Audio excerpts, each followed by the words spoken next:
一家牛杂店能开到36年而屹立不倒，自然有它的过人之处了。煎完之后淋上酱汁，各种食材拼凑到一起，就组成了一个牛杂火锅。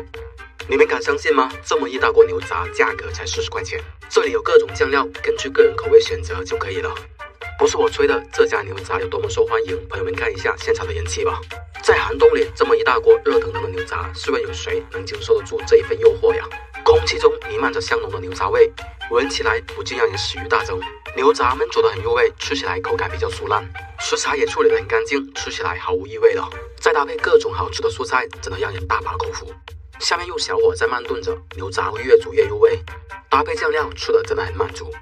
所以说40块钱能将一锅牛杂做成这个样子，我就问你们够不够实惠了。全部都是一些比较实在的食材，不会给你搞什么太多牛肺啊之类的。喜欢吃牛杂的朋友可以趁着天冷来尝试一下，分量真的超足，一个人真的吃不完。如果你食量比较大的话，可以加一包方便面，诚意分享给朋友们的一间老牌牛杂店。喜欢视频的朋友记得加我关注、收藏、转发视频，别忘了帮忙给个免费的赞，感谢各位了。肯德基啊，真有你的，这到底是哪个天才想出来的？薯条和汉堡凑了一对，又是一个新品了。这新品不能说毫无创意，只能说有点马虎。我突然有一个大胆的想法，去应聘肯德基的研发部，或者整出来的汉堡都比这个有特色。听说肯德基又出新品了，还是和 NBA 联名了。黑金脆薯和牛堡单品正价好像35块钱，搭配套餐优惠价39.9块。我注意到啊，这个套餐还是仅限北上广深才有。那么到底这个新品套餐值不值得大家花钱消费呢？这一期我先来尝试一下。晚上8点多来到肯德基的时候，这生意状况一般，上座率还不到一半。有没有朋友尝试过肯德基这2个面的？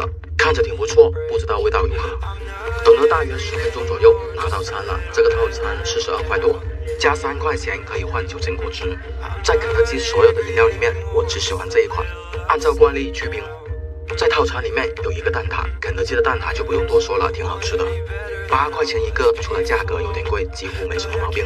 蛋挞酱细腻油滑香浓，挺好吃的。这一个就是它的新品汉堡，这么看还挺大的。肯德基和 NBA 的联名，我还以为有什么周边或者玩具之类的。这么一看的话，好像只是包装盒上面打了一个 NBA。这么一看，这个包装盒好像也不是专门为黑金和牛堡设定的。算了，这些都不重要，只要它是好吃的就可以了。打开之后，它的卖相就是这样子的。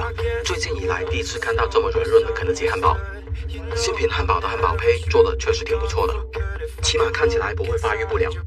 中间夹了一块和牛饼，还有芝士薯条、生菜，另外还搭配了一些黑松露酱。就这么一个汉堡，单买的话正价35块钱。怎么说呢？我还是真的没想到肯德基能拿薯条来做汉堡了。不知道下一次会拿什么来做汉堡，研发部真的是天才啊！薯条是果浆再炸的，趁热时的话它是脆的，吃起来会比普通的薯条更脆一点。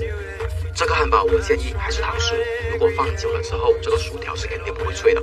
什么首款脆薯啊？这不就是普通薯条吗？